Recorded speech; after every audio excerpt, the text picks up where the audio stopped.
Good afternoon and welcome to today's breakfast briefing. Today's webinar, which will look at the world of cloud technology. We'll be asking if housing is lagging behind other sectors and what it can learn from their experiences. I'm Martin Hilditch, Deputy Editor of Inside Housing magazine, and the aim is for today's session, organised with Hitachi Solutions, to provide some top tips for landlords moving forwards. I'll be introducing our fantastic panellists and talking through the technical ins and outs of today's session in a few moments. But first, a bit of background. We're living, of course, in a rapidly changing world. The pressure remains on landlords from their regulators and governments to become more efficient. Landlords have been turning to the cloud to deliver some of those savings, but arguably it still remains behind the times. Our panellists can, of course, tell us where they think housing currently sits in the world shortly. We'll be looking to pick up tips in a variety of different ways. For starters, we'll be asking some of our leading housing organisations how they have embraced the cloud and, crucially, what the outcomes have been. And we'll also be hearing how other industries have approached cloud-based working too. We've got a range of experience in our audience today, from those who have already moved or in the process of moving to cloud-based storage to those who are mulling it over as an option.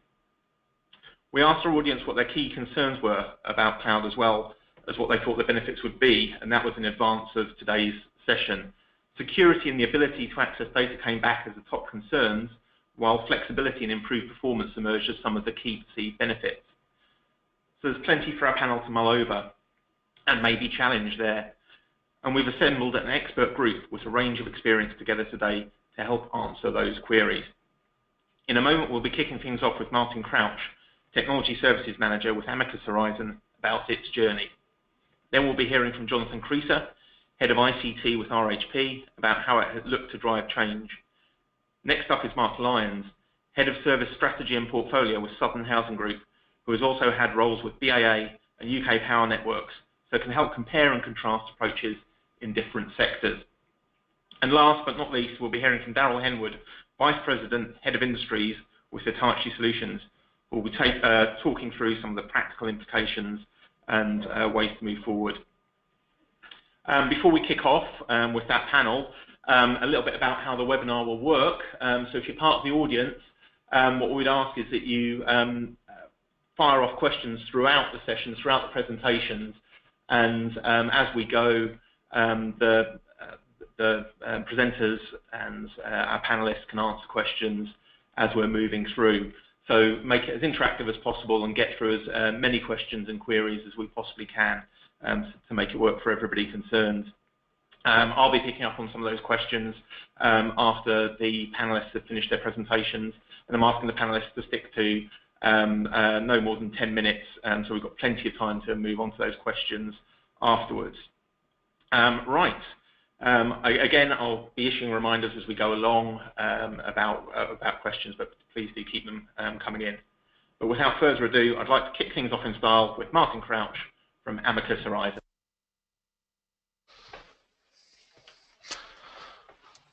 Hello, everybody. So my name is Martin Crouch. I'm the IT Service Manager at AmicusHorizon. So my responsibility is everything in our live environment and also providing our development environment to our developers. So that's me. About a year ago, the company put together a new strategy in terms of its business objectives, and from that we developed the theme for our IT strategy, which, as you can see, was really about our staff and enabling our staff to do a great job. So we were about putting in systems in place that would get our staff to be able to deliver to our residents. So from those themes came our application strategy, and this is what we came up with. So you've got some front-end applications, you've got some bits in the middle there, and a data warehouse where we've got lots of integrations between our applications in the back end. The idea being that wherever the data is, that there's a unique data, so that it copies across all the applications, so you enter it once and it updates everywhere. So we needed systems that can are flexible, can integrate between each other to exchange that data. At the moment, it happens every 24 hours, but the idea is eventually we'll start to go real-time replication between our applications. So about a year, 18 months ago, we knew that we needed to do something with our infrastructure, And so we were looking at what to do with that, whether to replace our on-premise solutions or to go to the cloud. That age-old question, whether to cloud or not to cloud. That was the question faced to us. There was pressure, or not pressure, but there was ideas coming down from the board because they've seen lots of adverts and lots of talk about the cloud. So do we cloud or do we not cloud? Or is that the question? So we asked ourselves, is that actually the question, or is it the question we should be asking is what do we need from our infrastructure to be able to deliver that integration and that application platform? So instead of saying we're going to go to the cloud or we're not going to go to the cloud, we instead ran a tender operation. And in that tender, we specified what we wanted to achieve. So we needed the things that we've listed there, and nothing was off the table. We were open to looking at anything: on-premise, cloud, a hybrid solution, or highly converged. Any of those things we were going to look at. But above all, it needed to be flexible, needed to be highly resilient, highly available, and improve the performance of our current systems that we have now. Value for money was a big part of it, although it wasn't the major part of it. Actually, what was much more important was the flexibility of the solution. So that's what we did, and these were the results. So we ran the tender, we got the results back, and as you can see, only 50% of the evaluation criteria was cost. We had to ask ourselves the questions about, do we CapEx or OpEx model? If we move to the cloud, then it's much more of a revenue cost rather than a capital cost. And for us historically in IT, and that seems to be what I've found from other housing associations particularly, is capital is easier to come by rather than the revenue costs. There's always pressure on us to reduce our revenue costs. So that was one thing that we had to consider. But what we've done is we've worked quite closely with the business over the years, and that question, when we asked it, came back with quite a favourable response from our finance team. And actually, we were given really the ability to choose the best solution for us, and finance would fund whether it was CapEx or OpEx. We looked at what the capabilities of the solution were. I mean, the physical, technical capabilities, how much it could process, all those sorts of things. The other things we looked at is our staff, so whether it's our current staff and what they can deliver, or how much training there would have to be to move to different technologies. We also looked at the hidden costs, things like the floor space. If we have our own data center, how much does that floor space cost, and could that be used for better purposes?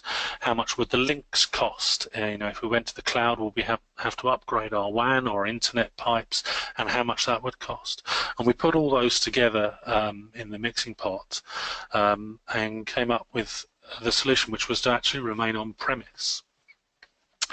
So just a quick about what we did. So we ran a 3-month tender, and the project then lasted 6 weeks after that. We changed our physical servers from 18 down to 14. We doubled the amount of memory that we had available. We went from traditional disk to a hybrid, so we use solid state, and we use the traditional fiber channel disks, and we were able to, as you can see, increase our IOPS from 400 to 115,000. And for those of you that are struggling with that, what the IOPS means, it's just a way of measuring how much your storage can transfer data backwards and forwards. And as you can see, we increased that dramatically now, so we do get that fast databases response that we were after.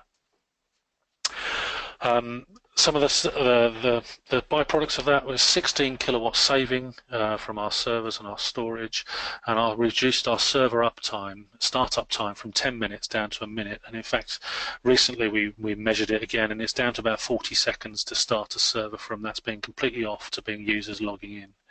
And whilst we did this transfer, we had 0 downtime to our users. Nobody in the business noticed, other than occasionally we get things are a bit quicker now. But we managed to do all the transfer, most of it during the working day, without anybody noticing. So what we've done since reviewing our infrastructure and renewing that, which was about 9-10 months ago now, we have actually moved to SharePoint Online. So we have taken some cloud solutions, things like SharePoint, which which we love in terms of the whole using the cloud solution, because it takes away that infrastructure management. One thing we have found is, because we had SharePoint on-premise beforehand, going to SharePoint Online, it isn't as quick as an on-premise solution. But with SharePoint, we were able to manage that, and actually people see that as part of, that's just how it is nowadays, and that's fine, and the performance actually is acceptable. We looked at going to Exchange Online. So earlier on this year, we moved, I don't know, 20, 30 of our mailboxes up onto SharePoint Exchange Online. We've actually moved them all back again, and the biggest reason for that was the performance. Exchange Online is slightly slower than it is if you have it on premise, and for us that was too much of a difference. When you're clicking between emails, for example, it was just taking 2 or 3 seconds to change, whereas when you're on premise it's instant. Now I'm sure if you went straight to online and that's all you used, people would get used to that and they wouldn't notice that performance hit, but we noticed and took the decision that actually for us Exchange Online isn't what we were going to move to, but SharePoint was something we could take. We've got some other SaaS applications as well. So, for example, our health and safety application is software as a service provided online purely through a web browser. Works really well. So, when we decided to go on premise, that wasn't we're ruling out the cloud completely. We'll take cloud applications as they give us either a business advantage or a cost advantage. But in terms of wholesale moving all our applications and all our database servers into the cloud, for us it was better to stay on premise, and the biggest reason for that was cost. The on-premise solution, it was about 1/5 the price of going online over a 5-year period. So that was the biggest reason why we decided to stay online. So in summary, what the lessons we've learned are, in terms of, we start with the business, so we engage the business very early. We take our IT decisions based on where the business wants to go. What's our application strategy that developed from that business model, and then what are our priorities? So we already had 2 existing data centers, so we didn't have to put new data centers in, and I wonder if we'd have had to put those in from scratch and build them from scratch, whether the costs actually would have balanced out and it would have been just as cost effective to go to the cloud as it would be to stay on premise. Some of our offices, or our data center office, is based down in Kent, in Sittingbourne in Kent, where actually office space is very good value.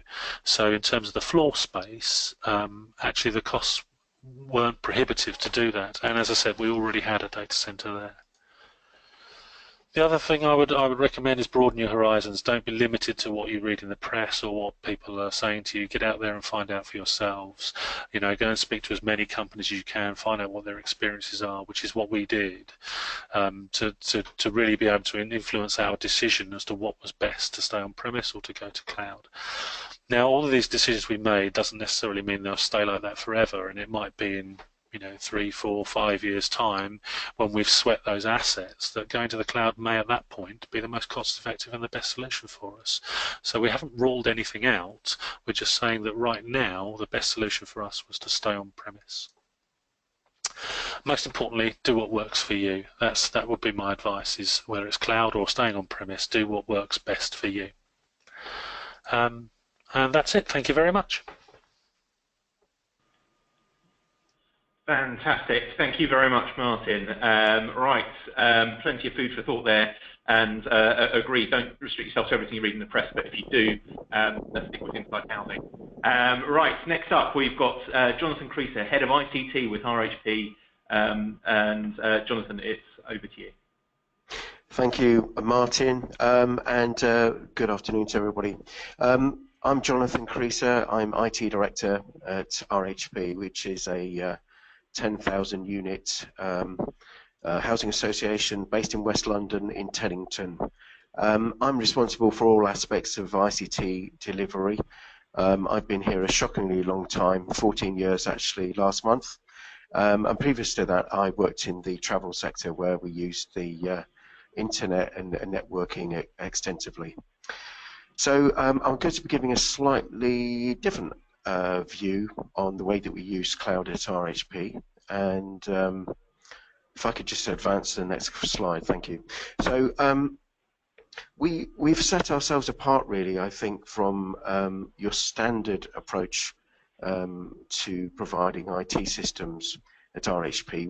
We don't have the focus on one single housing management system. Instead, we only use one component of that, and that is just for rent accounting.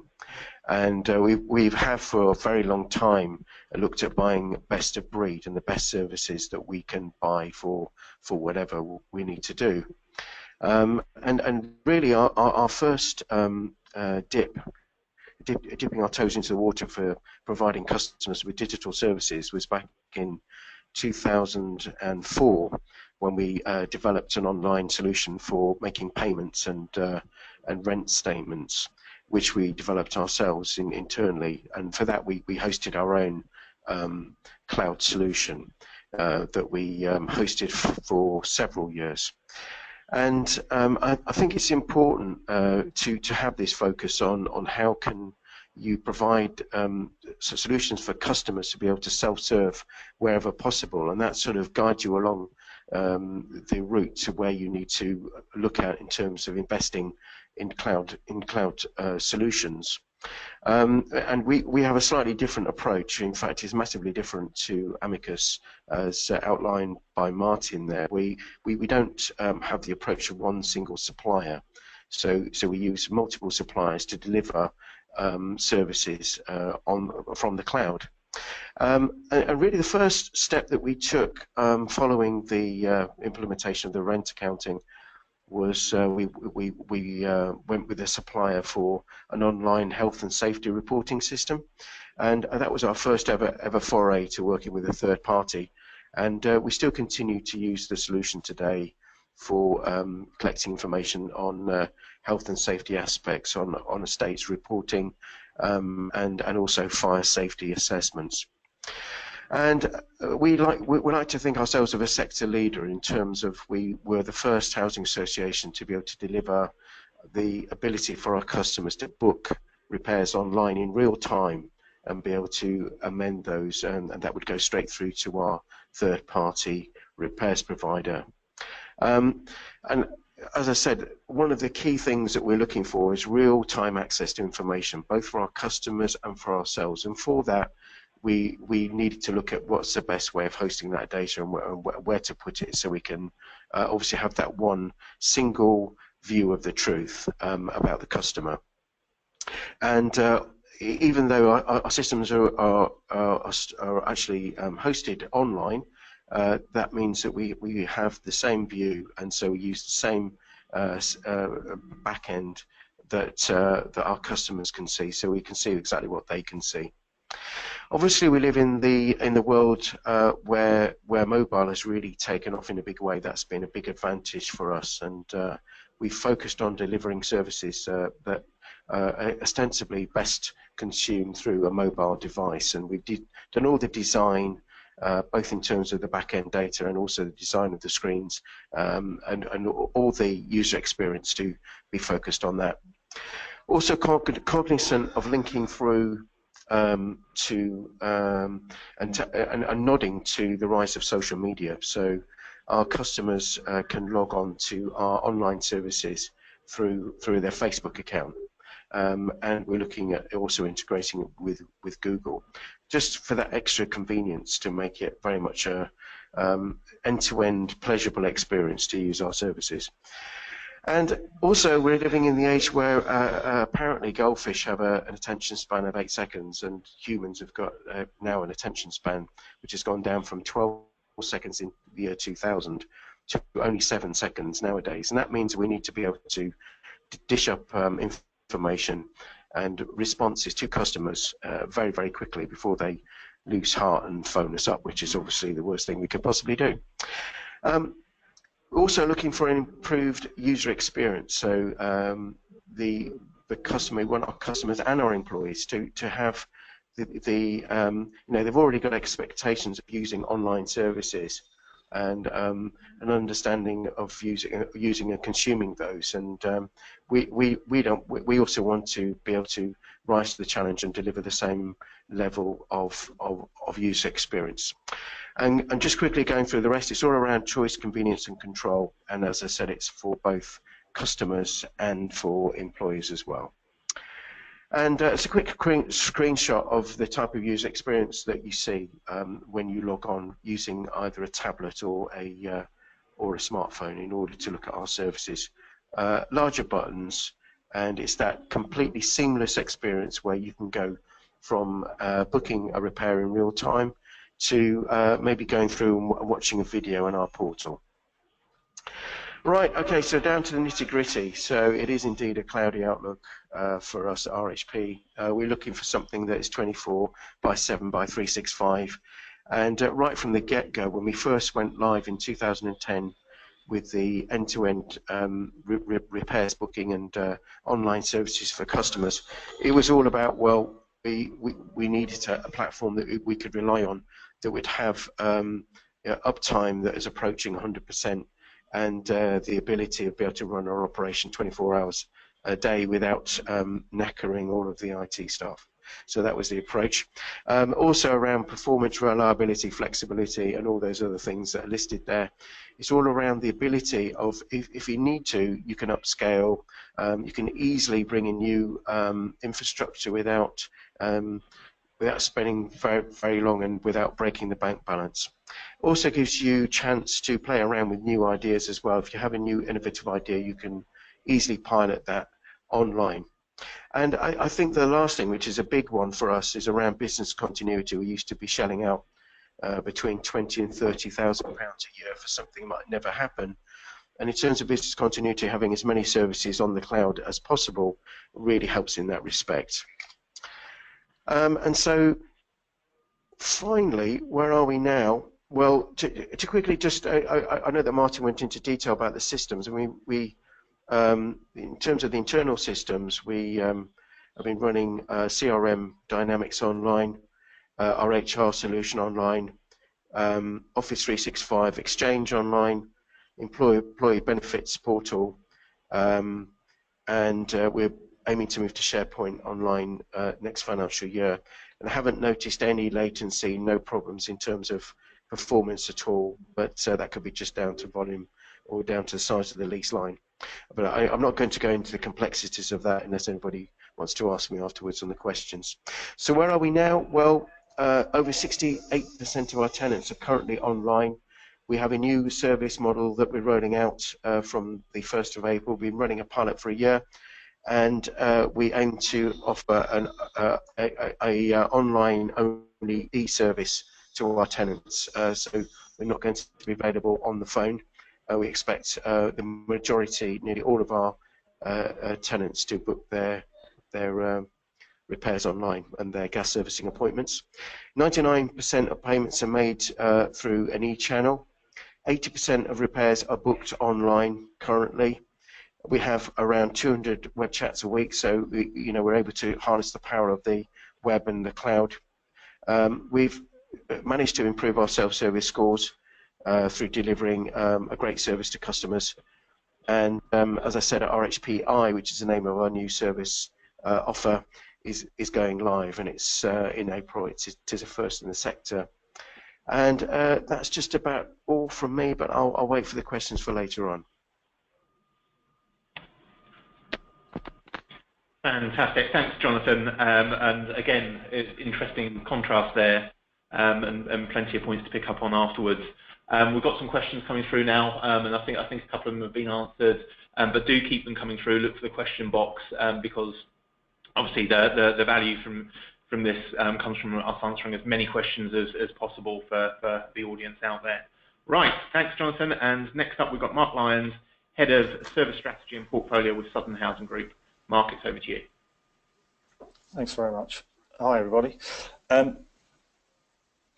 So my name is Mark Lyons. I'm Head of Technology Service Strategy and Portfolio. In kind of traditional terms, that's Head of Technology Architecture, or Head of IT Architecture. So, if not cloud services, what else? So hopefully, it's actually been a really nice, interesting contrast in the other two presentations. Mine's slightly kind of more high level, if you like, and I apologise for some of the obvious humour in there. It's not quite as serious as maybe it could be. So I think one of the things that as I've struggled with to a degree is that, sorry about this presentation, skipping through, is what is the cloud? What is the cloud? I mean, I think this is one of those kind of very all too common buzzwords that we use in technology these days at the moment, and there's quite often a lack of clarity.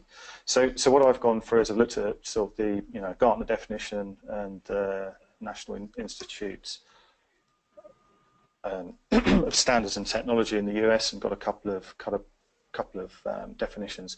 So I've called out some words that I think really define to me what cloud services mean: convenient, on demand, rapidly provisioned, minimal management, scalable and elastic, and delivered over internet technologies. I think for me that's a really important point. So cloud can be whatever we want it to be within those terms, and I think that's wherever we're coming from in terms of a Southern Housing Group perspective. When we talk about moving to cloud services, we've got a lot of kind of alignment to these terms and delivery of as-a-service solutions. So just a kind of a small amount of background as to myself. So I worked for UK Power Networks. For those of you who aren't aware, they run all the core electrical infrastructure in the southeast, supporting somewhere in the region of 9 million customers. Their main core business actually is responsive and cyclical maintenance of fixed assets, very, very similar to a lot of what we do in housing. BAA spent 10 years there. Interestingly, I used to tell people I worked in travel, but actually, do you know what? BAA is just a massive property company. It's now split off into Gatwick Airport and the like, but again, it's a big property firm with lots of repairs. Now, both of those organisations were using cloud technology even when I was there. So UK Power Networks were hosting a mobile working solution on a hybrid cloud environment, and BAA were looking, this was 6-7 years ago, at the precursor to Office 365, and the reason they didn't go for it was they were a CapEx heavy organisation. So these organisations have continued to move on and delivering services to the cloud from the cloud. UKPN are using the cloud hosted contact center solutions. This was a number of years ago now, 4 or 5 years ago. So I think what I try and understand since I've been in the sector is, why do we think we're different? From my mind, we're not. We're just another sector that should use technology in the way that other sectors do. And when you look at the synergy in terms of what we do, we're really no different. So just to hop on to the next slide. Why? So this is one of the ones slightly light-hearted, but genuinely, my IT director is a massive advocate of us moving to cloud services. So I know very well that if I go to him and talk about on-prem solutions over cloud first, he's going to look at me and say, "Mark, what are you doing?" Now, I think actually I fully share that view. For me, the investment in innovation happens in the cloud first. We're seeing that with Microsoft at the moment. We recently moved to Dynamics Online. I know full well that Microsoft are investing in Dynamics first over on-premise solutions. I know they're doing exactly the same for SharePoint. So for me, again, this is an absolute driver for it. I think for a business of our size, we are circa 950 staff, £108 million turnover. We're not a small firm, but I think it's a perfect target architecture for sort of our business. We have challenges in terms of the size of our technology department and how we can really leverage the benefits. We've got some fantastic people, and actually what we don't want to do is going downstairs fixing disks in broken hardware. We want to focus on what they can really offer value to the business. We're rapidly moving to cloud services. We're rapidly moving as a business, and we can only do that if we're getting the best out of our teams. So again, I think, why do we use cloud services, or why should we, and why shouldn't we consider ourselves any different to anybody else? You can see on that slide, it's a familiar way of consuming technology these days. The prosumer or professional consumer is something I pinched off of Gartner about 5 or 6 years ago. But I think we're now in a position where everybody is consuming services from cloud. There's some pretty big names on there: Apple, Dropbox, SHG, Amazon, Netflix. I also know our firms like Southern Water are rapidly moving to cloud-based services, Coca-Cola, Uber, Gatwick Airport, as I mentioned, my previous history at BAA. Gatwick are now, really pushing the cloud agenda. I've still got old colleagues who work there. But I think mostly it's more how we're accessing and consuming these services from portable devices. Now, whether that be a smartphone, a laptop, a tablet, these devices aren't fixed. They're not fixed on a desk, and we're out and about. And this is particularly, I think, for our organisation, we're really pushing a heavy agile working agenda. I think in terms of something that was touched on previously was IT service continuity.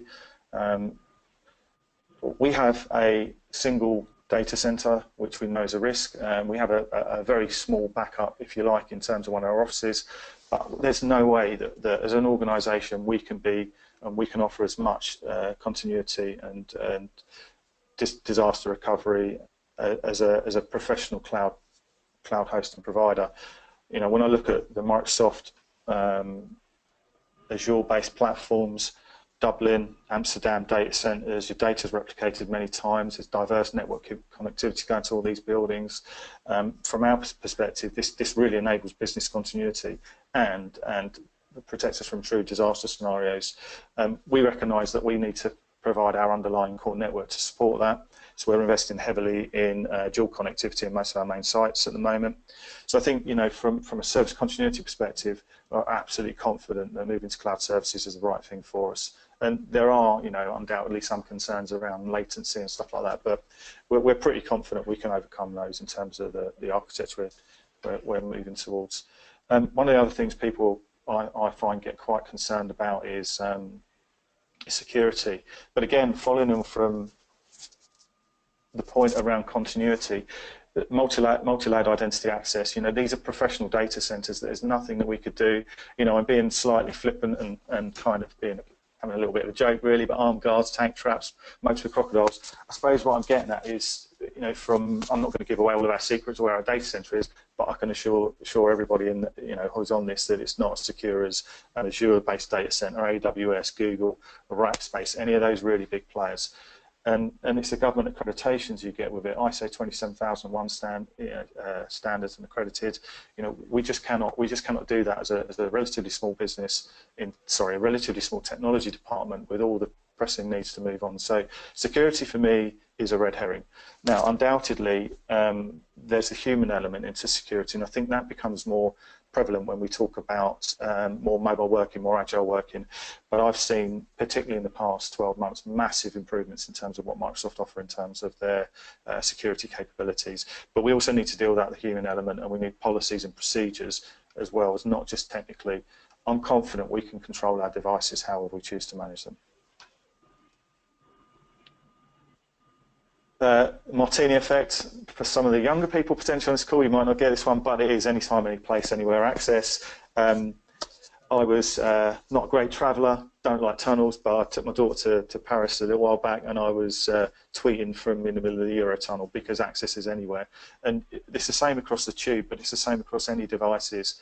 My previous organisations, Meeting Room Costa or Meeting Room Nero was a pretty common one where we would just go and consume their public Wi-Fi services and continue to work. And I think we have to look at some of the benefits of cloud. It does give us that greater ability to work more remotely and with a bit more flexibility.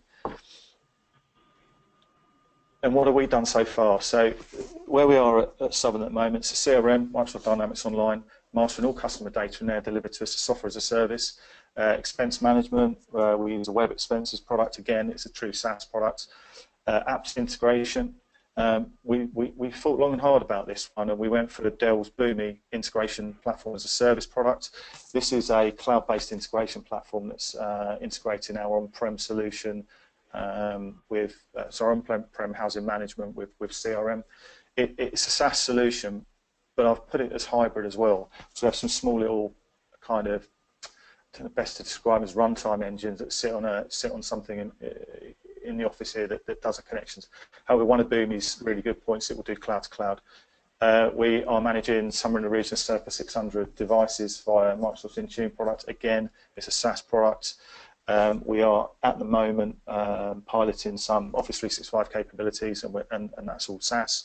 And we've just deployed a file transfer solution, which is infrastructure as a service. Now, I think the important thing for me there is that they're all as a service type solutions. We're not defining, again, that they have to be a certain type of cloud service. In respect to where we're going next, by the end of 2018, we will have moved all of our end user computing applications to Office 365, and we have an aspiration to move fully to Azure for all of our on-premise hardware. In fact, we're going to get rid of our on-premise hardware and move it all to Azure. Now, we're also realistic to know that certain solutions may not move as nicely as we'd like them to be, so we're looking to try and partner with a provider who might be able to do some co-location for us in the short term. But we absolutely want to get to a position where we don't own any infrastructure, bar our core networks. It's quite ambitious, but we're absolutely confident we're going to get there. Kind of just jumped into that slide, but as I said, to add as well telephony and contact center, interestingly, we had a meeting last week with a prospective supplier who will offer us 100% SLA on a cloud-based telephony solution. That is far greater than what we could offer the rest of the business. We cannot offer that level of resilience and service level agreement. And I think that's a really important part about cloud. You're kind of buying a service level agreement rather than a bunch of technology.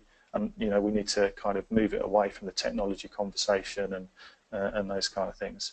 And finally, once we're into Azure, we're going to start leveraging platform as a service, so we don't even need to worry about the operating systems that we need to keep upgrading.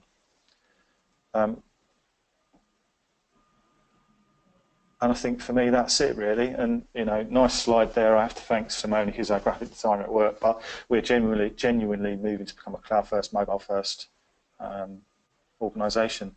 And I suppose lastly to add, I'm absolutely keen to look outside the sector. I really don't see housing as a leading shining light in terms of how we do technology very well. I think we have to learn elsewhere. If it's good enough for financial services, I don't see why it's not good enough for us. Thanks very much. Great, thanks Mark. So to move back to the original premise, it sounds like, certainly from your point of view, that housing is lagging behind other sectors, and we'll pick up on that in the questions shortly. And yeah, do keep those questions coming. I know we're answering away as we go, but yeah, keep those questions coming because we're just about to move to the question and answer session in a moment. And okay, so I'll now move on to Daryl Henwood, Vice President, Head of Industries with Hitachi Solutions. Daryl, it's over to you. Thanks, Martin, and Mark. Thank you for the great segue into my speech. Hi, everyone. I'm Daryl Henwood. I head up Hitachi Solutions industry vertical teams, where we have the specialists with deep industry knowledge to be able to deliver the Microsoft Dynamics CRM and finance systems that we provide, and those key industries including housing and financial services. Now, my background is financial services, so that's what I'm here to share a little insight into what I've seen happen in the sector. And I think, like housing, banks and insurers are a highly regulated sector. They deal with very sensitive customer data, and they've come under increasing cost pressures in recent years.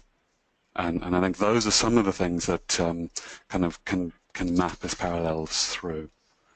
So, soon as I click my button. So, as a personal view, and from what I've seen, the move to cloud is becoming unstoppable.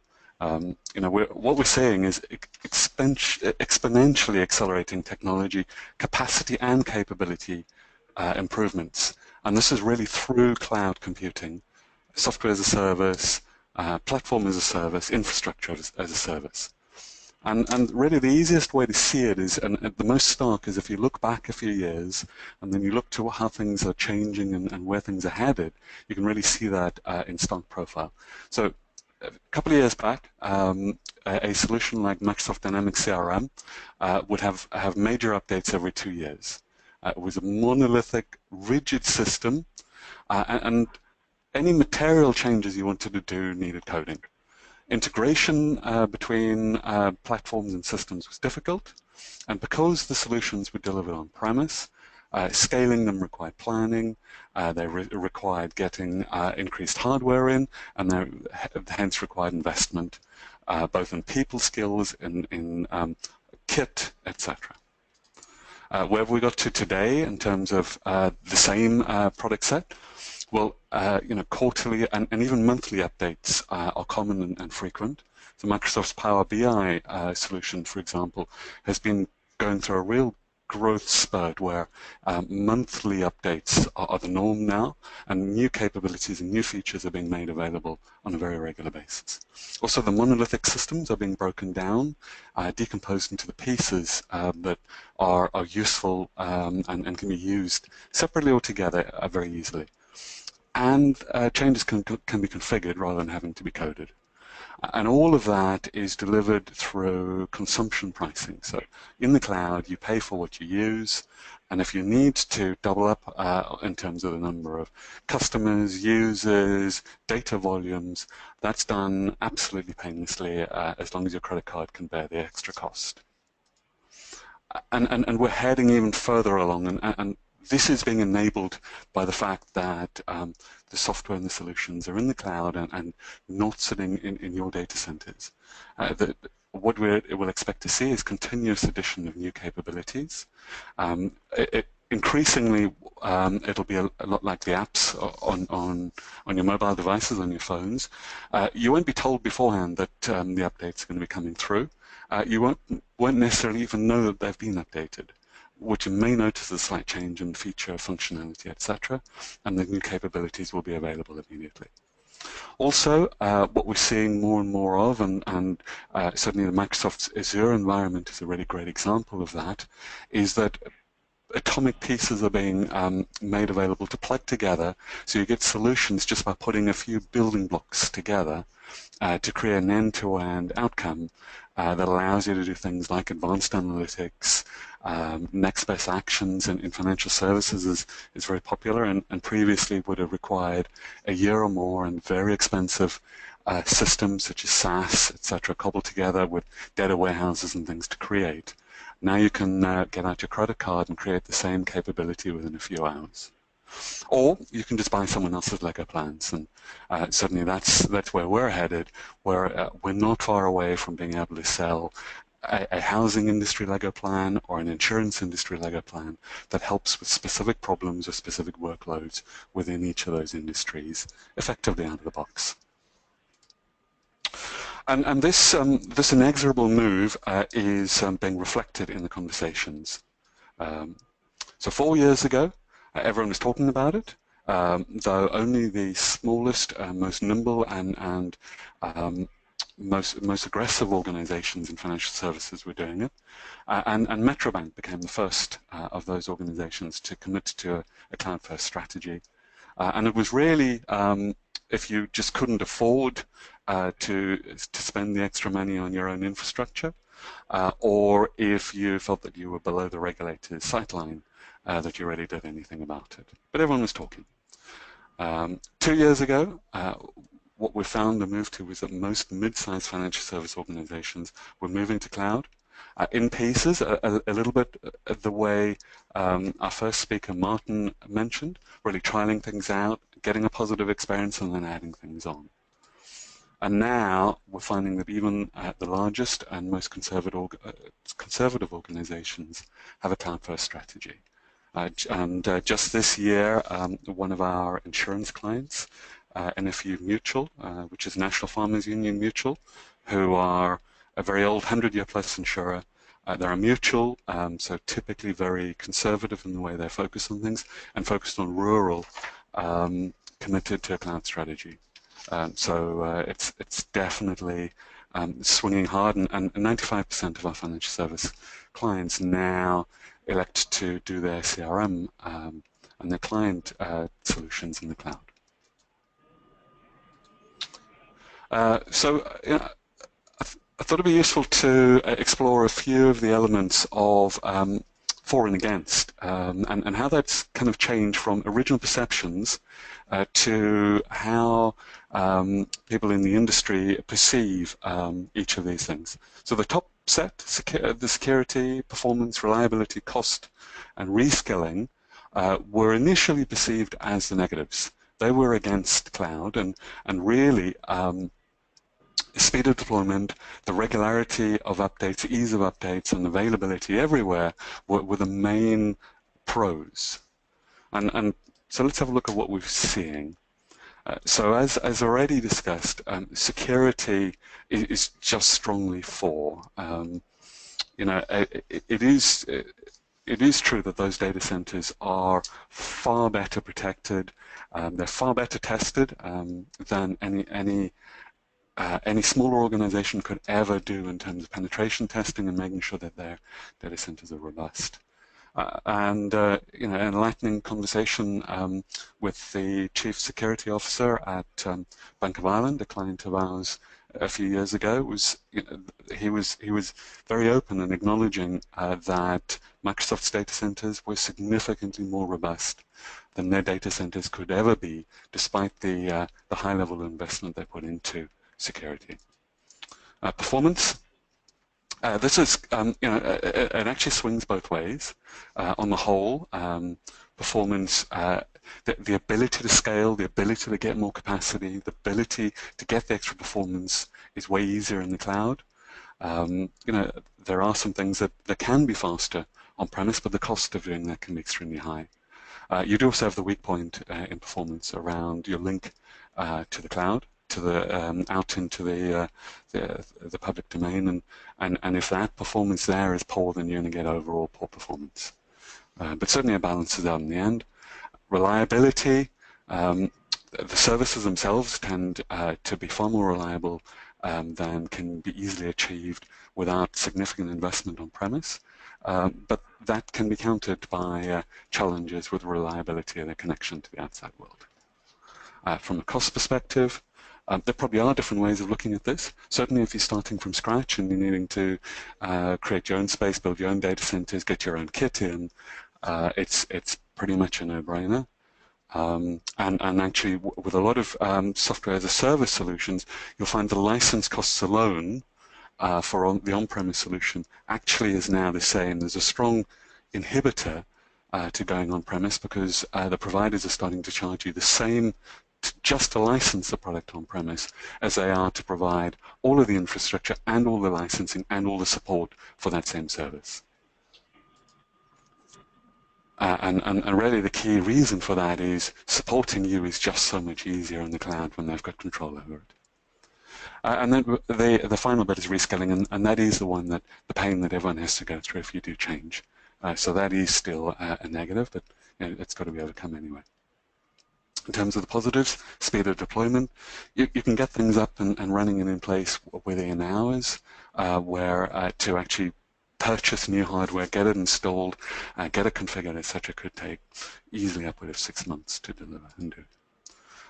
And the regular updates. This is a double-edged sword, actually.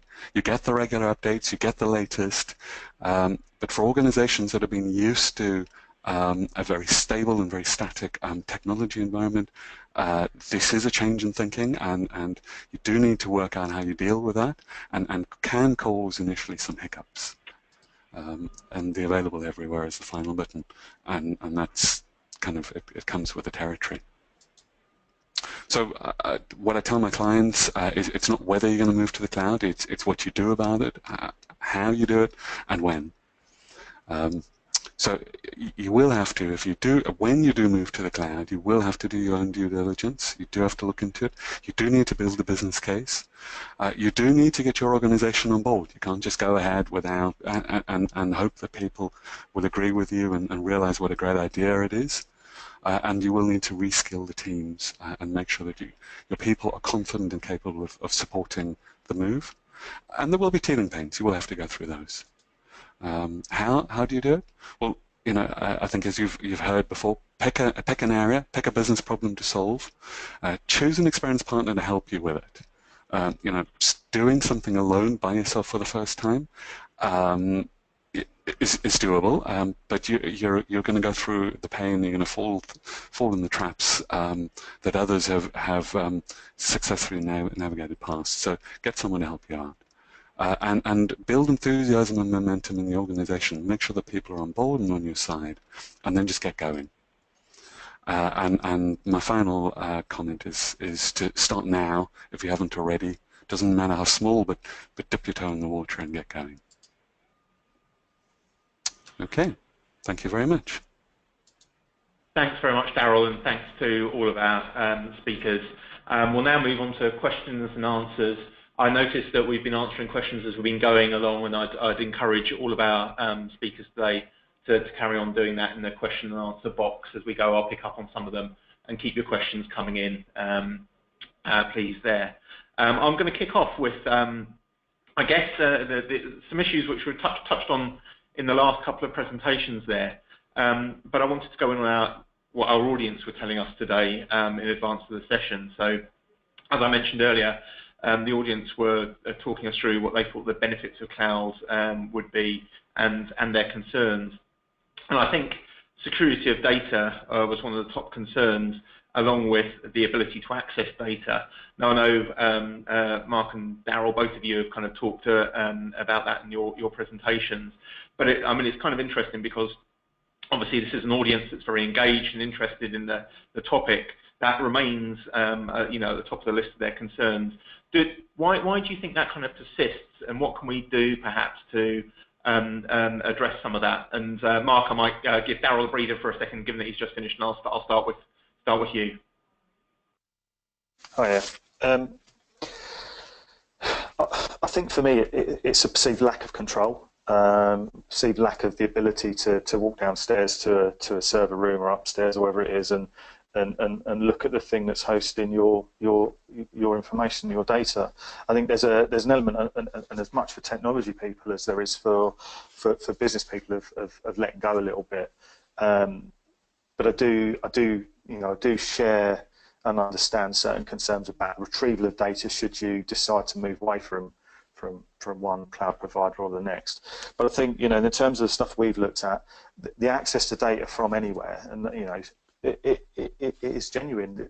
We've got no reliance if I'm out and about on a smartphone or a tablet that's got a 4G connection or connected to public Wi-Fi, and I can hit straight into the Microsoft data centers or the Microsoft cloud. It's so much more flexible than having to come back into an on-premise solution and kind of bounce about all over the place trying to get back out to the cloud-based services. So the flexibility there is undoubtedly for me. I mean, like I say, I do get the concerns around loss of control, but I think that's more because people knew they had their own data. How did you overcome any concerns you might have had along the way? What in terms of your journey? What kind of helped you on the route? I didn't ever really have any concerns about it, if I'm honest. You know, when I look at the Microsofts and the Googles and the Amazons of this world, in terms of the ability to host and secure our data is greater than what we can do. So if anything, I think is a positive. I think my own personal experience was based on when I first joined BAA. I'd come from quite a small organisation where I could go and walk into the server room. I joined BAA and I was a third-line messaging engineer, and I never saw the servers that I was accessing because I had massive data centers that were hosted at one of the other airports. So all I ever saw was a remote connection to a server and connecting to the data. So from early days in my IT career, I never really had that kind of affinity towards the hardware, if you like. It was always very much I was consuming stuff. So I never really had a problem. I never really had a problem with it, and I think all cloud services has done is just kind of moved that on, you know, tenfold, if you like. Thank you very much. And Daryl, kind of same question to you. Why do you think those concerns persist, and how do we go about addressing them, perhaps? I think actually one of the causes of it is just the word cloud itself. You know, it brings to mind something where your data disappears into the ether, disappears into somewhere, and you can't point to it, to be accessible and available to all. And I think that just that concept actually gives people concern. And one thing that we found very helpful within financial services when talking about cloud services was to be talking about partner-hosted or externally hosted solutions, because they're not in the cloud in this ethereal sort of way. They do have a place, a home. There is a data center, and there is a well-controlled and well-looked-after data center and a well-controlled environment. So it's not fluffy. It's not out there. It's hosted somewhere other than your own data centers. And that really helps to ground the conversation into, is their hosting as good as or better than our hosting? And then often you can move to a more constructive conversation around, okay, that makes sense, and the risks aren't any more than our own, they're actually less, therefore it's okay. And I'll just throw in just there, there's a question from Mike Knight. He says, is data sovereignty, I'll put my teeth in, a real or perceived issue with cloud services? So Daryl, if you wouldn't mind continue there, and I'm going to come to Martin about a question about engaging with the business. So Daryl. Yeah, I mean, it is a very real issue, and it's not only data sovereignty, but it's the ability for governments around the world to demand access to data and get that access. That's been one of the key challenges that Microsoft has had to overcome with financial service organizations, because of all organizations, banks who hold private transactional information about customers are the most concerned about foreign nationals, foreign organizations getting hold of their customers' data inappropriately. And just to be really clear, the US government puts in thousands upon thousands of requests every single day to the big providers to provide information on individuals. And actually what a lot of people don't know is that Microsoft steadfastly reject those requests for information consistently. And the percentage of times they provide information to foreign governments, etc., is vanishingly small relative to the level of requests that are made. But sovereignty is really important. The European zone was well covered by the Dublin and Netherlands data centers in response to Brexit and the other challenges around UK data sovereignty and the rules required for both public and private sector organizations in the UK means that they have created a UK data center, and you will be able to insist on and guarantee that your data resides in the UK only. It's a good question. It's very relevant. Yeah, brilliant, and thanks. I'm going to hop on because we've got a few things to get through.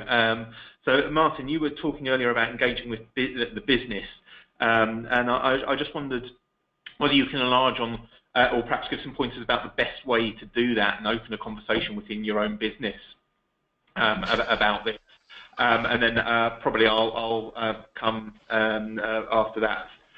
Move on to Jonathan, and I'll throw into the mix as well. So talking about engaging with the business, there's a couple of questions from Scott Tandy about how you engage with tenants in terms of this agenda, and I think Glynis Gatenby was asking about tenants as well, older tenants.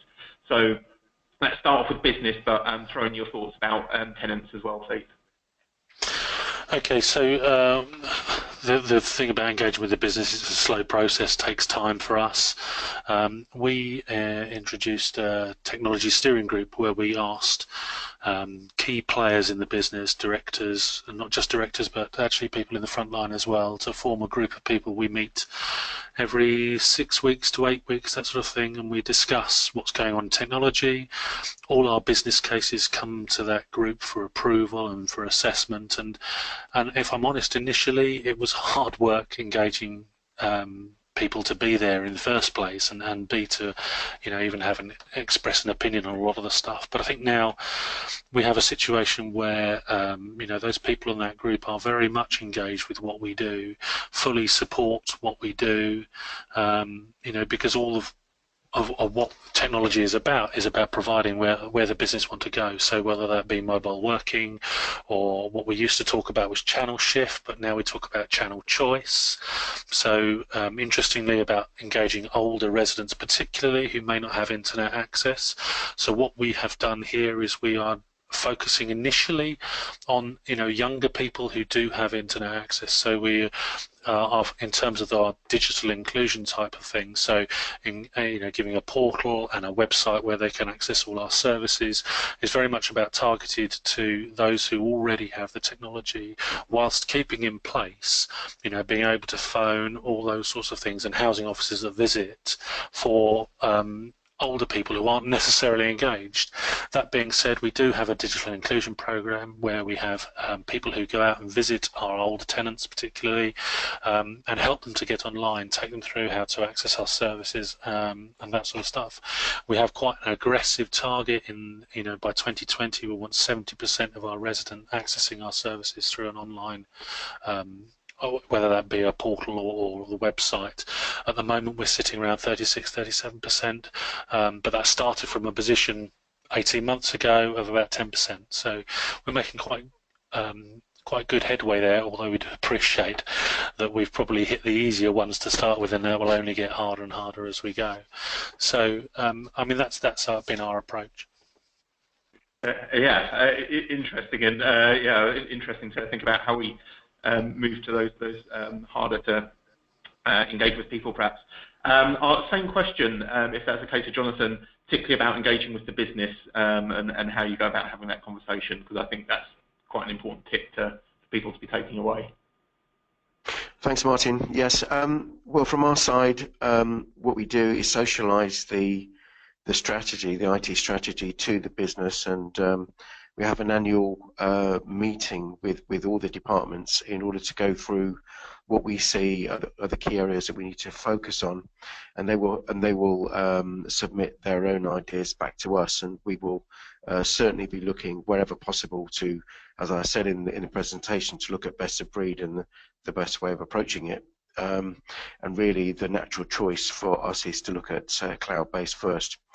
And also we have a dedicated person within the business who focuses on innovation and other aspects like Internet of Things, and gets involved right across the business, not just around IT but also the asset services side and customer service side. We have a scheme called 4 in 4, so we have a quarterly presentation where staff pitch new ideas to the business, and inevitably the 90% of them are technology ideas, and we work with individuals and the business in order to promote those. But they are things like, one that was successful a year or so ago was a digital sign-up. So all of our sign-ups that we do are digital, and they're all done using a plugin that we use with CRM, for instance.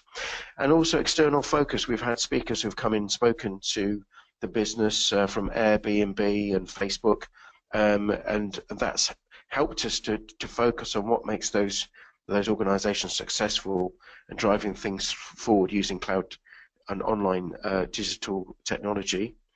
As I mentioned in one of my responses, we have digital champions who are there in order to help customers learn more about the net and get online. For those customers who actually don't have any form of digital device at all, it's particularly in our new developments, we actually have online internet access, and we will give them a cheap tablet in order to connect to that Wi-Fi, and then we take them through the rudiments of logging repairs online, but also to introduce them to the internet. Our average age of customers 55, and just bear that in mind. We have 68% of customers actually accessing our services online, with 80% logging the repairs online already, and that really emanated from a nudging a couple of years ago to positive shoving. We actually screen out, so customers who are on the digital only service, if they phone us up, we will check them on the CRM to see whether or not they're a digital customer or not. If they are, we put them through an IVR before we actually will take their call, and we'll offer them other services online services first. But for those who've got an emergency or there's some other really difficult issue they need to deal with, then obviously we will take their call. Thanks very much, Jonathan. Appreciate that. And we're running, or we're pretty much run out of time. So I'm going to round off with a question. I'm going to run down the panel. If you could just keep your thoughts very brief, so a couple of sentences to round off.